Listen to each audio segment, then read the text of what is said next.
Hey, I'm Chris Blakely. If you're watching this video, it's probably because I sent you here or sent a link to you for this video, or maybe you stumbled across it based on a search. I just wanted to make a short little video to answer a question that I often get from students. I'm a college philosophy instructor, and I teach a lot of general education courses. That's mostly what my job consists of. And often students ask me, um, how difficult is your class?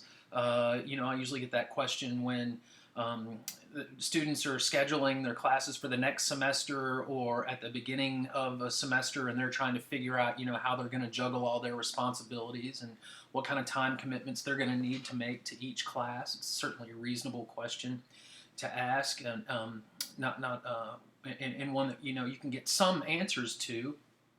So I wanted to make a little video to try to answer at least one part of that question a little bit. Of course, and here's kind of the caveat, the preface is that how difficult a class is depends on more than just how the professor or instructor designs that class. It depends on a lot of things that are particular to individual students. How disciplined of a study how disciplined are they with regard to studying? How strong are their reading comprehension skills? What sorts of testing or requirements do they do better on as opposed to tend to do worse on? Essays versus multiple choice tests or something like that. So how difficult a class is depends a lot on the particular students or the particular student individually. Having said that, there are still some things that you can look at to help you get a good idea of how difficult a class will be. So I've already mentioned, what kinds of requirements, what kind of graded requirements is the course going to have, and you could take a look at those, and of course some of those are easier than others, but again, that depends on particular students. Some people are really good and have strong writing skills, and so they do better on essay type classes or classes that require an essay. Some people have better and worse research skills, and some have stronger and weaker reading comprehension skills. And so, again, you should look at many of those factors. In this video, I'm just going to talk about one factor to look at, the type of stuff or the type of readings that that are required in the course. And so, at many universities, professors and instructors, so they can assign basically whatever they want, right? So so long as it fits the course description. Of course, professors want to assign things that are appropriate to the level of class or the level of study and to the discipline that they're teaching in. And so there's a wide variety within that. Even if different professors are teaching the same course, they might have different requirements. They might assign different types of works. And so again, what kind of reading they're assigning is one major factor that you can look at. So I just wanted to walk through a couple of different categories. Really, we should probably think about it more of a spectrum than as a hard and fast categories. So we could talk about at the easiest end of the spectrum in terms of reading assignments, something that's written for a popular audience or popular writing aimed at a general audience, right? So newspaper articles, stuff like The Atlantic or the National Review or The Economist. Some of those are, a little bit long-form journalism, but they're still aimed at a wide, popular audience. They're written for a general audience. But in college, the sorts of readings that are most likely going to be assigned are more specialized. After all, the aim of higher education is to develop an understanding of a discipline or an area of study that's much more advanced than just general knowledge, right, of some basic ideas in that area. So the idea of higher education is to develop an advanced understanding of these various subjects that are a part of the curriculum. And that's going to mean that you're likely to be assigned more advanced readings, right? So stuff that's beyond just a newspaper article or a Time magazine article or something like that, right? For the most part, there are obviously exceptions to all these sorts of things. So again, I'm kind of speaking in generalities here. And so if you're wondering about my classes, here's some things that you might think about in terms of the readings that I might assign, and how strong or how difficult that might make the class for you, or how relatively easy the class might be for you, depending on the sort of reading that I might assign. And I've assigned all sorts of readings different semesters, even though it might have been the same class. And so I'll walk through some of that with you here, and I'll give some examples. So again, thinking of a spectrum where we have popular writings at the easiest side of that. They're aimed at a general audience. I think newspaper articles are written for something like an early high school level of reading. But in college, obviously, we have more advanced readings. And so on the other end of the spectrum, the more difficult end of the spectrum, we'd have stuff that's written for people that are specialists in a particular field, written for experts, basically. So the audience for those writings is totally different.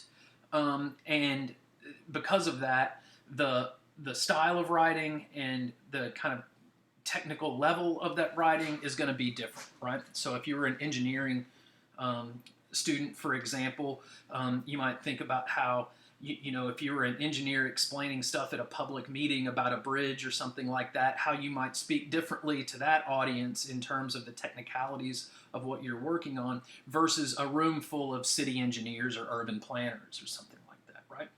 So easiest side of the spectrum, newspaper articles. I teach philosophy, right, as I mentioned, and so for a popular writing about philosophy, you could go and look at something like the New York Times' The Stone blog, which is a blog where different contemporary philosophers write for a popular audience, a wide general audience, about some philosophical topic.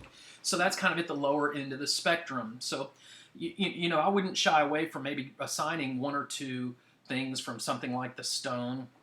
Just as an example here, I happen to have, I just recalled, so this is a collection of essays from that New York Times Stone blog here, and they're all collected. They're relatively short and they're relatively non-technical, although they're still philosophical in nature. So there's a little bit of difficulty involved in that just by itself. But I probably wouldn't assign that whole book for one college level class, even just a lower level one. I might assign it as a few readings or some supplemental readings, just because the aim of the class, again, is to develop a more advanced understanding of the subject matter, even if it's an introductory class, right?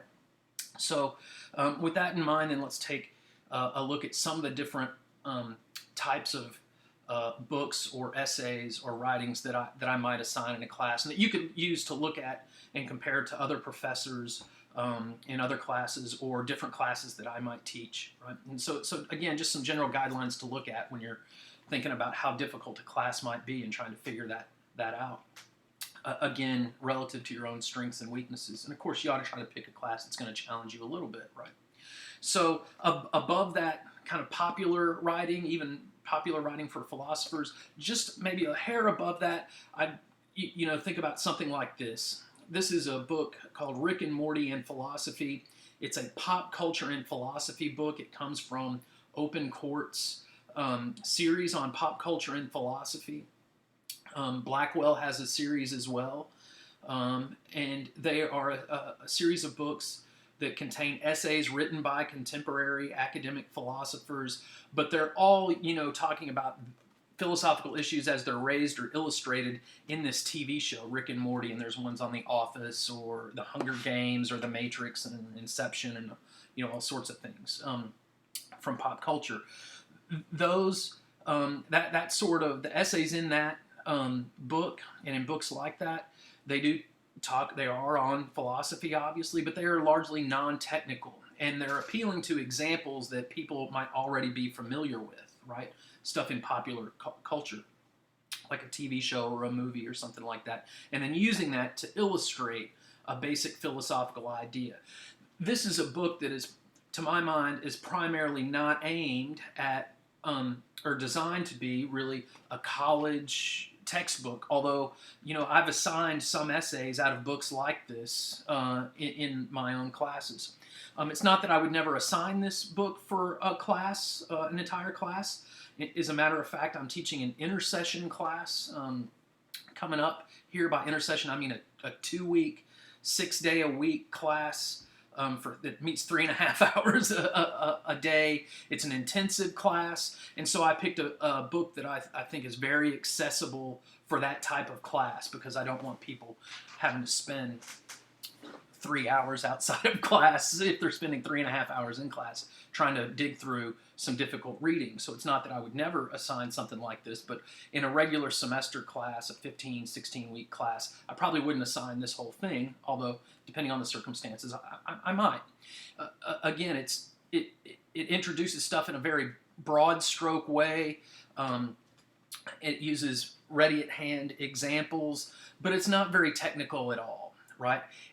It's aimed, it kind of straddles the line between aiming at people that might have an interest in philosophy, obviously, but that don't have much of a background at all in philosophy. So aimed still at a very wide audience, but a low level of technicality in that writing, right? So, paints in broad strokes, that kind of thing. Slightly more advanced, I think, is a book like this. So this is a book that I have used it's Ethics Goes to the Movies by, let me see here, by Chris Falzone, who's, again, a philosophy professor. He wrote the entire book there. It's not a collection of essays or anything written by different people. But again, it's largely a non-technical book. It uses, again, pop culture, so examples that people are likely to be familiar with. And again, it paints in fairly large strokes. It goes over the basic idea, digs into some of the details of that basic idea, and then some basic criticisms of those ideas, and then uses movies to illustrate some of those ideas or points, or show how an ethical issue is raised, or how some event in a movie, a fictional example, how a particular theory would analyze that particular issue. But it's largely non-technical. Right, and again, this is, I think, again, I assign this for my not junior level, it's a sophomore level general education ethics course, a moral philosophy course. This is the book that I've been using the last couple of semesters. Again, to my mind, it is the easiest, most accessible book that I've ever used in a regular semester philosophy course, but not terribly technical. And what I mean by that in terms of philosophy is that the book is light on argumentation. It talks about basic idea again, and then basic criticism. It doesn't do a lot of laying out formal arguments or anything like that. And so when I talk about technical writing in philosophy, not always, but much of the time, what that is going to mean in academic philosophy is going to be laying out formal arguments and analyzing particular premises of those arguments and that kind of thing. So again, a book that uses pop culture and is non-technical, but aimed at a college classroom, as opposed to this, which is a little bit lighter, right? Even in terms of the technicality of the writing, right? So next, again, slightly more difficult. I have another example. Here's another textbook. It's one that I use regularly in my Introduction to Philosophy classes. This book is written by a single author. It does contain at the beginning of each chapter a selection of a primary source, influential piece of writing from a philosopher in the history of Western philosophy. But the rest of the book, the bulk of the book, is that author working through and explaining those ideas. That particular author does so in a slightly more technical way than in this book, because what he does is he actually walks through the key premises of each argument. He just covers one basic argument for each of the main views that he covers in the book, but he does walk through in a more precise and technical way the basic premises of each argument, some of the sub arguments that support those premises in the main argument, and then criticisms that attack particular premises in those arguments. So slightly more technical, but still a book that uses pop culture and examples that are going to be, more widely available to the audience, right? So most people have seen The Matrix by now, for example, and that's one of the examples that he uses. So slightly more technical, but again, using examples that are going to be more widely known. Then we have another layer of difficulty, more advanced. We might have a book like one of these. So Bernard Williams' very short introduction to philosophy. Bernard Williams is an influential moral philosopher that died several years ago now, but died in the 21st century. It's well known for his contributions on personal identity and moral philosophy. Then another textbook, again, slightly longer, more technical than the pop culture stuff. In fact, neither of these books involve pop culture really at all. They are much more more technical in their analysis of the positions that they discuss. They don't focus on giving a lot of examples from current events or anything like that. But both of these books are still aimed at lower level college classes, right? But both of them. So again, something that I would have no qualms about assigning either of these sorts of books and expecting incoming college students to be able to make their way through those, right? But again, books that are written by single authors and aimed kind of at an introductory level, but an introductory level that's in a college setting, in an academic setting. So more technical in their analysis of various positions. And then, to my mind, the works that students tend to struggle with the most are works that are either anthologies of or collections of primary source and other scholarly writings, right? So like something by Plato, and then maybe a scholarly article written for other scholars about Plato, right? So stuff that's aimed at that more specialized audience, right? But again, here my first example, right, is Ethics by Kant here. This is an anthology that is a collection of primary sources from contemporary philosophers, right? No pop culture examples in this stuff, really.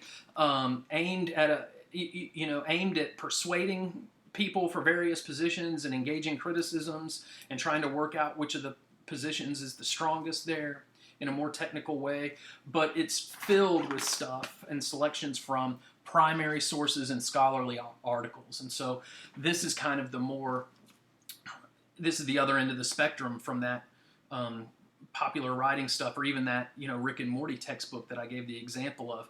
This is a book that many students would have a more difficult time with, but it's still aimed. And it's on the back of it, it talks about this is a comprehensive collection for undergraduates, right? For people that are new to philosophy, but it's a collection of primary sources from Plato, Kierkegaard, Kant, and then contemporary thinkers like Bernard Williams or Alistair McIntyre, and so it's work that people would struggle with to get through a little bit more.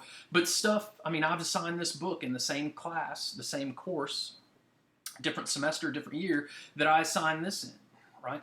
So again, something that many people might find more difficult to get through, but that that I would feel totally comfortable assigning for in a class, right? And that you may find other professors assigning this very sort of thing, right? Here's another example of that same kind of textbook. So this one is by Sturba. It's again an edited anthology of contemporary and historical texts, primary sources on ethics. And then, of course, you have something like this, which is a complete work by a contemporary philosopher um, on moral on morality, right? So, for example, it wouldn't be unheard of to have a selection of this book contained in a book like this. This book. Another professor at the university that I teach in the class, the ethics class that he teaches, that's the same course, right? Different section. He assigns 3 books like this, right? And that's perfectly, you know, there's nothing wrong with that. That's what he's permitted to do in terms of how he wants to structure his class. It's just not what I choose to do. So I'm